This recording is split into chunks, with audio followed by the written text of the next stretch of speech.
ঠাকুরের কাছে বসিয়া রাখাল স্মাইলস सेल्फ हेल्प पढ़ितेছেন लॉर्ड आर्स्काइनेर विषय। ठाकुर के पास में बैठ करके राखाल एक किताब पढ़ रहा है, उसका नाम है smiles self help. Self help अर्थात कि अपने को खुद को हेल्प करना, स्माइल एक आदमी का नाम है। उसमें लॉर्ड आर्स्काइन एक ब्रिटिशर, उसके बारे में लिखा है। श्री रामकृष्ण मास्टरेर प्रति ओते की बोल छे।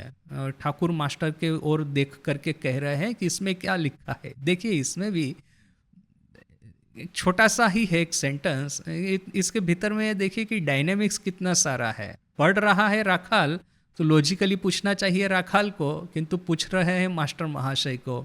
यानी क्या है पता है, ठाकुर ने वो ये जो जल जोग, ये फल मूल प्रसादी माखन, उसको वो जब आहार कर रहे होंगे ये लोग, उस समय शायद राखाल के साथ में ज़्यादा एक क्या कहते हैं अटेंशन दिखाया होगा, तो यहाँ पे उसको ये कंपनसेट कर रहे हैं।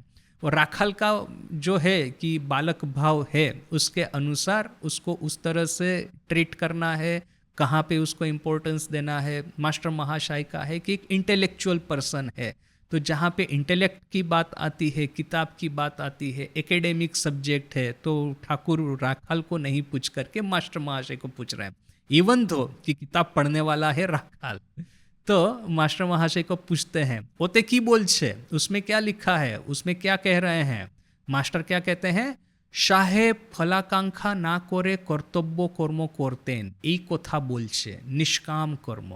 साहेब अर्थात कि ब्रिटिश लोगों को ये बंगाली लोग साहेब कहते थे, अभी आजकल भी कहते हैं, पता नहीं क्यों। तो एनीवे तो साहेब अर्थात कि ये जो स्माइल जो है जिसका ऑथर, वो फल की आकांक्षा न करके कर्तव्य कर्म करने को कह रहे हैं। यह बात उसमें लिखी है, निष्काम कर्म।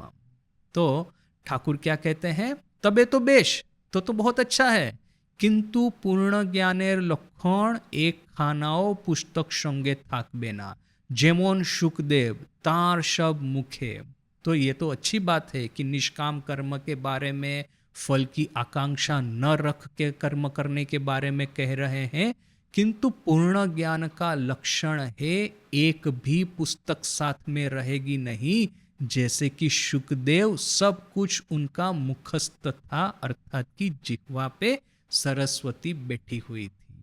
अभी देखिए इस एक सेंटेंस में है बहुत कुछ। पहली बात तो कि टॉपिक जो है, अर्थात कि मास्टर महाशय जो कहते हैं कि उस किताब में क्या लिखा है, तो निष्काम कर्म के बारे में, किंतु उसके सामने जो ठाकुर का जो रिएक्शन है, रिप्लाई तो नहीं, रिएक्शन कहेंगे, या जो ठाकुर का जो कमेंट है, उसमें देखिए कि कर्तव्य कर्म के बारे में ऐसा कुछ नहीं कहा है। निष्काम कर्म के बारे में उन्होंने कुछ कोई ओपिनियन या कोई अपना मतामत जाहिर नहीं किया, सीधा सीधी एक दूसरी ही टाइप का उन्होंने एक कमेंट किया कि पूर्ण ज्ञान का लक्षण है कि एक भी पुस्तक साथ में नहीं रहेगी, जैसे कि सुखदेव उनकी जिह्वा के ऊपर में ही जैसे कि सरस्वती सवार है। तो अभी प्रश्न होगा कि क्या ठाकुर का निष्काम कर्म के बारे में कोई ओपिनियन नहीं था? क्या ठाकुर का निष्काम कर्म के ऊपर में कोई एक तरह का क्या कहेंगे रिजर्वेशन था, बोल करके ठाकुर ने उस पर कुछ नहीं कह के एक दूसरा ही टॉपिक प्रारंभ कर दिया? और ख़ास करके बाद में जो हुआ था, स्वामी जी ने जब ये शिवज्ञान जीव सेवा रामकृष्ण मिशन की स्थापना की, आत्मनो मोक्षार्थम जगत हिताय च का जो हमको नारा दिया, सूत्र दिया, और उसके अनुसार ये अखंडानंद जी फेमिन रिलीफ है वगैरह करने लगे, यहाँ पे ये ऑर्फनेज स्टार्ट किया, प्लेग रिलीफ वगैरह स्टार्ट हुआ था। तो मास्टर महाशय एक खास करके एक थे कि जिनके मन में एक संदेह रहा था। देखिए हमने जब स्वामी जी का बायोग्राफी है उसका जब हम पाठ कर रहे थे, उसमें भी हमने देखा था कि ये रामकृष्ण संघ की क्या भविष्य गतिविधि होगी। ठाकुर की महासमाधि के बाद में उसको लेकर के गुरु भाइयों में दो दल बन गए थे, एक गृहस्थ थे, दूसरे त्यागी थे। उसमें भी ये मास्टर महाशय जैसे कुछ लोग थे जिनका कि नरेन के प्रति सहानुभूति पूरा था। नरेन के बारे में, राजा महाराज के बारे में, त्यागी संतानों के बारे में ठाकुर के जो वचन थे वो सब उनको पूरा पूरा पता था। माँ की महिमा के बारे में मास्टर महाशय संपूर्ण रूप से अवगत थे।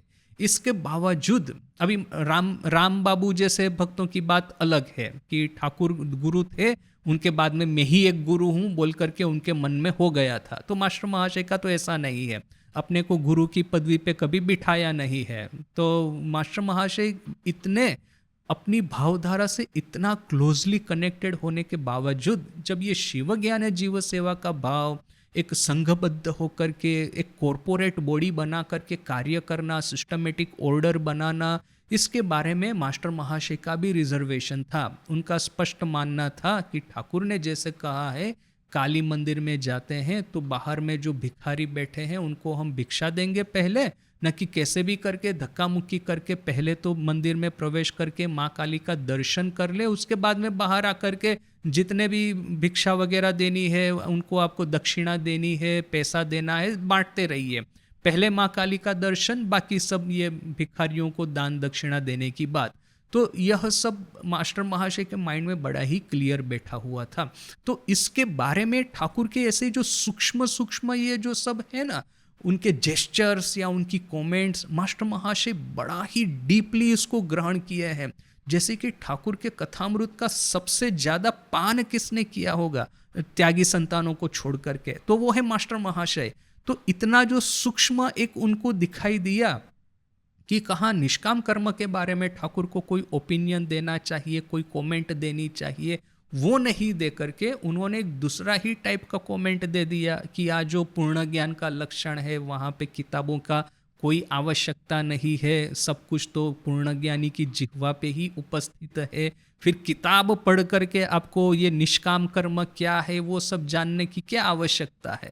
तो देखिए कि मास्टर महाशय ने शायद ये लक्ष्य किया होगा, ये शायद उन्होंने नोट किया होगा, बोल कर के ही बाद में निष्काम कर्म के प्रति उनका थोड़ा सा जो रिजर्वेशन था वो रहा होगा।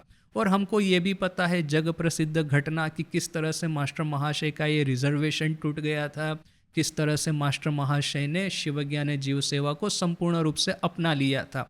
वही काशी की घटना, माँ भी वहाँ पे है, राजा महाराज भी है, मास्टर महाशय भी वहाँ पे है, स्वामी जी की महासमाधि के बहुत बात की बात है। तो वहाँ पे माँ एक बार सेवाश्रम देखने के लिए आई, देखा कि रोगियों की इतनी सुंदर सेवा हो रही है। माँ ने पूछा कि यह जो प्लान है, यह जो आइडिया है किसके मन में पहली बार आया था। तो फिर उनको बताया गया कि वैसे तो आइडिया सब स्वामी जी के हैं, किंतु ये चारू बाबू वगैरह जो यंग लड़के थे उन्होंने मिलकर के फिर ये सेवाश्रम का गठन किया था वगैरह वगैरह। बाद में फिर संघ ने अपने ऑर्डर ने उसको ले लिया, फिर सिस्टमेटाइज किया वगैरह। तो माँ बड़ी खुश होकर के वहाँ पे गई, वहाँ से गई वो किरण दत्त महाशय के घर में। जो आप काशी गए होंगे तो आपने देखा ही होगा कि अपने वो सेवाश्रम के सामने में ही वो है उनका घर, तो फिर लक्ष्मी निवास। तो वहाँ से फिर माँ ने किसी भक्त को भेज करके उसके हाथ से 10 रुपये का नोट भेजा कि ये लीजिए सेवाश्रम के लिए मेरी भी ओर से दक्षिणा दान। तो अब राजा महाराज को ये पता चला तो उन्होंने कहा कि बोला ये मास्टर महाशय को बात करते हैं उनके साथ में। मास्टर महाशय आए, राजा महाराज ने कहा देखिए माँ ने ये 10 रुपये का दान दिया है और माँ ने कहा है कि बहुत अच्छा कार्य चल रहा है। तो उस समय मास्टर महाशय कहते हैं कि एक बार ना मानार जो नहीं, माने इस बार इस बात को स्वीकार नहीं करने का अभी कोई उपाय नहीं है। तो देखिए कि ये रिजर्वेशन वगैरह जो है ठाकुर को बहुत अच्छे से मास्टर महाशय समझे थे। इसीलिए देखिए कि एक और तो अपना एक बिलीफ होता है कि ऐसा ऐसा होना चाहिए, ये मेरा पर्सनल ओपिनियन है। तो ऐसा पर्सनल ओपिनियन रखने वाले लोगों की संख्या अपने संघ में उस समय भी कम नहीं थी, आज भी नहीं है। किंतु ये पर्सनल ओपिनियन किसी काम का नहीं है जब तक आप ठाकुर माँ स्वामी जी को डीपली स्टडी न करते हैं। फैक्ट के ऊपर में मेरा ओपिनियन बने हैं, फैक्ट के ऊपर में मेरा ये ऑब्जर्वेशन बना है, फैक्ट्स को आप कैसे नज़रअंदाज कर देंगे। जैसे हमने कल भी डिस्कस किया था कॉम्प्लीमेंटारिटी सभी बातों में। यहाँ पे ठाकुर पंचमहाभूत के देह की निंदा कर रहे हैं, वहाँ पे वो माँ के साथ में रहते हैं।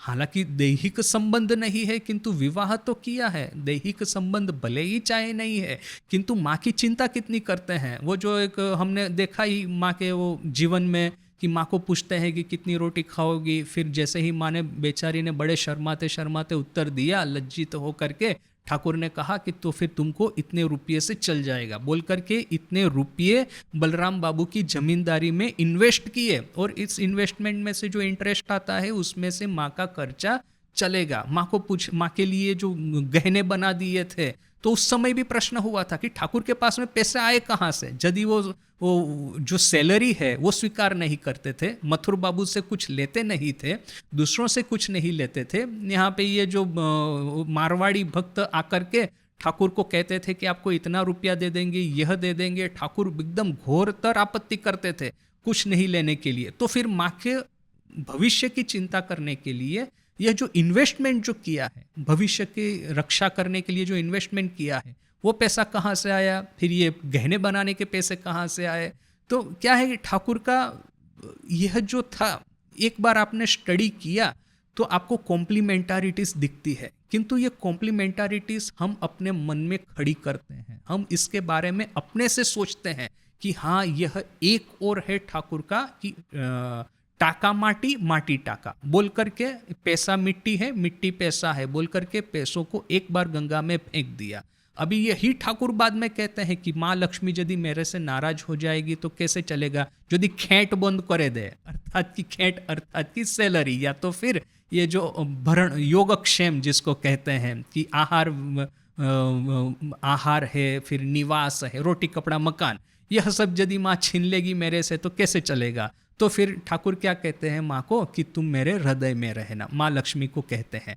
किंतु यह तो कॉम्प्लीमेंटारिटी हो गई। एक बार तो उन्होंने जो प्रचंड त्याग जो है वो दिखा दिया है।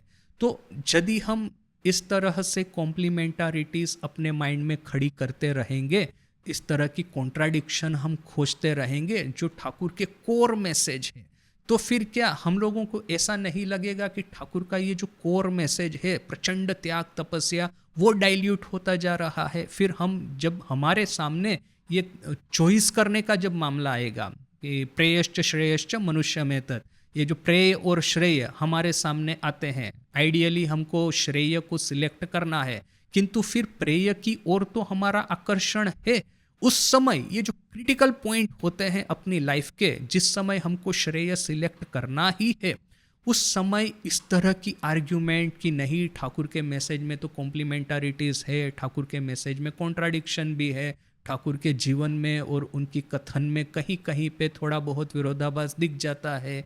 एक और ठाकुर कहते हैं कि सत्य वचन का पालन मैंने माँ को सब दे दिया, माँ काली को सत्य नहीं दे पाया। यहाँ पे तो माँ शारदा कहती है कि अपने जो प्रियजन है उनके स्वास्थ्य की रक्षा करने के लिए मिथ्या भी वचन करना पड़े तो उसमें कोई गलत नहीं है। तो इस तरह से जो अपनी आर्ग्यूमेंट, अपना रिजोल्व क्रिटिकल टाइम पे वीक हो जाएगा, तो क्या हम श्रेष्ठ निर्णय कर पाएंगे, श्रेष्ठ चॉइस कर पाएंगे अपनी लाइफ में? सो वो क्वेश्चन खड़े होते हैं। इन सब का कोई इजी उत्तर नहीं है, हम सबको अपना अपना उत्तर खोजना है। और ये जो ज़हन कुआन जो होते हैं ना, पजल जो होती है कि पजल को सोल्व कर दिया तो फिर आपको निर्वाण मिल गया, तो यहाँ पे भी इस तरह की ये जो पजल है उसको सोल्व करेंगे तो आपको फिर ठाकुर दर्शन हो जाएंगे। किंतु ये हमको ख्याल में रखना है कि दिस सॉर्ट ऑफ कॉन्ट्राडिक्शंस, या तो फिर कॉम्प्लीमेंटारिटीज, या तो फिर ये ठाकुर माँ स्वामी जी तीनों के एक एक तरह का जो पॉइंट ऑफ व्यू था उसमें यह सब दिखता है। Keep it in your mind, study it, उसके ऊपर में चिंतन कीजिए। और साधक को चिंतन करने के लिए क्या है, यही तो सब है ना हमारे लिए। जो 1 घंटा 2 घंटा हम देते हैं ठाकुर को, माँ को, स्वामी जी को दिन में, उसमें हम क्या करेंगे?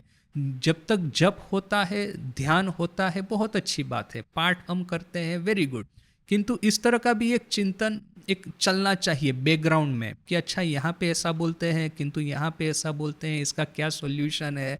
That will, it will make the spiritual life interesting। यदि सब कुछ एक ही प्रवाह में बह रहा है, यदि एक ही तरह का सब कुछ है, कोई कॉन्ट्राडिक्शन नहीं दिख रहा है, कोई आपको ये नहीं दिख रहा है, तो फिर आप चिंतन किस बात का करेंगे? तो वैसे ही यहाँ पे बोला है तो टॉपिक चल रहा है निष्काम कर्म का, किंतु ठाकुर एक दूसरा ही कमेंट करते हैं, दूसरी ही ओर जा करके, एज इफ कि निष्काम कर्म के बारे में उनके मन में कुछ रिजर्वेशन है, उसके ऊपर में वो आउटराइट कुछ कमेंट नहीं करना चाहते, ऐसा लग रहा है। डू नॉट नो कि एक्चुअली उनके मन में क्या होगा। तो